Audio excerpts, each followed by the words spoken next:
What's going on, y'all? Machiavelli Mills TV. Y'all hit the like button, hit the subscribe button. So, I'm seeing this story circulate around social media that in 2007, the Miami Dolphins had a chance to hire Coach Mike Tomlin, who is now coaching the Pittsburgh Steelers. He's been coaching Pittsburgh since 2007, right? But the Miami Dolphins had a chance to hire Mike Tomlin, but they didn't hire him because they found him too hip-hop. They found Mike Tomlin too hip-hop. Now, we all know too hip-hop means they found him too black, right? That's all that means. They found Mike Tomlin to be too black. And this is what happens to a lot of black men in certain jobs within corporate America, etc. When you're trying to go for high-paying jobs, a lot of these corporations and companies, they want black men to appear as non-threatening as possible, right? Because Mike Tomlin is not unprofessional. He don't come in there acting, like he too off the block, like he too straight out the hood. He don't even be doing all of that, right? He carries himself professionally. He's a no BS type of guy. He's stern, but he's an absolute professional. He's just youthful, and you can tell he grew up around the way with black folks, right? And a lot of these corporations and companies, they only want to hire black men that appear non-threatening. What do I mean by that? They love to hire black men who, a lot of these corporations, a lot of them only want to hire black men who use slang that is often associated with white people, with white folks, right? Slang like gee whiz, gee willikers. That's awesome, man. Awesome. They only want to hire guys that talk like that because that is what they recognize and that is what they can enter. That is what they feel most comfortable with. When a black man don't use gee whiz and gee willikers and totally awesome. When they don't talk like that, they think, oh my God, wait a minute. He might be Malcolm X in here. Oh my God, he's too inward-ish. Oh my God, he might be too radical. Because you don't use certain colloquialisms they use or whatever. Like, you talk in a different tone. You speak like a black man that grew up around other black people. And what I mean by that is I'm not talking about you in there cussing and saying the N-word and nothing like that. You just don't use words that they are accustomed to hearing.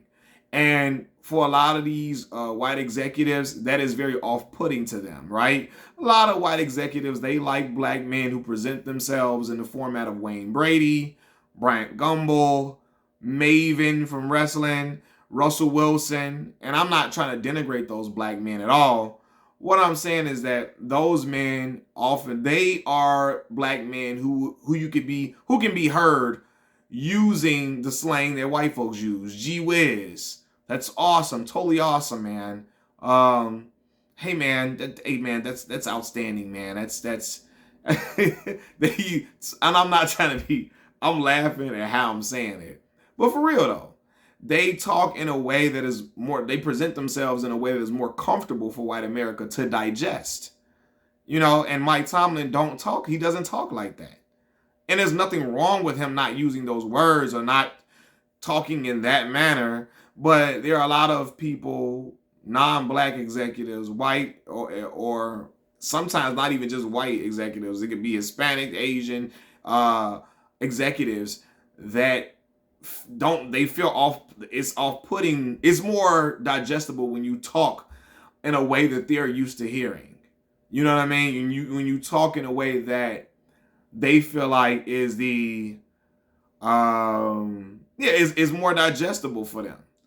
And Mike Tomlin don't talk like that. It's often you remember some of y'all on this channel have been around for a while, when I would talk about black athletes, black men in professional baseball, and how a lot of them talk with gee whiz, gee willikers, gee golly whiz, oshby gosh.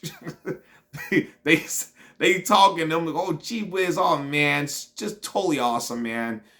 Man, man, it's awesome, man. Goodness gracious. Great balls of fire, man. A lot of the black guys in baseball talk like that. And I don't even think that's how a lot of them talk in a regular everyday life. They figure out a way to talk in code that's more digestible for their white counterparts in baseball. They figured out a way to code switch in that in a way that's more digestible for the white executives of these baseball teams, so they can be more palatable to them. You know, Tim Anderson was a guy that refused to conform. Tim grew up around, he's a black man that grew up around black folks, don't talk like G Wiz, G Willikers, and stuff like that. Mike Tomlin is a black man that grew up around black folks, right? Tim Anderson, formerly of the Chicago White Sox, and he was in Miami with the Marlins too, right? Recently. He grew up around other black people. So you are never going to hear Tim Anderson G Wizzing it up, G Willikers, and totally awesome. He was not going to talk like that.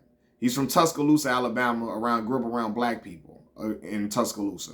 So he's going to talk like a black man that grew up around black people would. And I think that when the Miami Dolphins saw Mike Tomlin, he had the little mini fro on his head. He's, he has the swagger of a black man that grew up around other black people. They were nervous about that. That's off-putting to them, and they were wondering how that image would present to the community in Miami, right? And I'm going to say this, Miami got a lot of racist Cubans and racist folks down there who do not like black people at all. Especially a lot of white Hispanics that do not like black people at all in Miami. And I think they were worried about how, one, if they themselves, the white executives, could they relate to Mike Tomlin? Was he digestible and was he palatable to them? But was he also palatable to the fan base in Miami? The fan base that is there.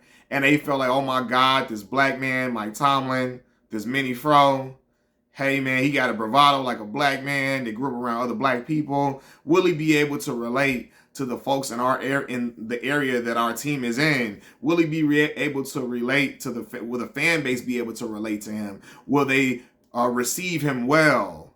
And I felt like they thought no, because first of all, they know it's a lot of racist Hispanic folks in Miami, and racist white folks, the racist white Hispanics, all, especially the race Cubans down there, racist as hell in Miami. But yeah, and then they themselves, I'm sure, got a lot of that in. I'm sure they do. Calling them too hip hop, they were racist as well, and they were like, "Yo, he's not palatable to our racism."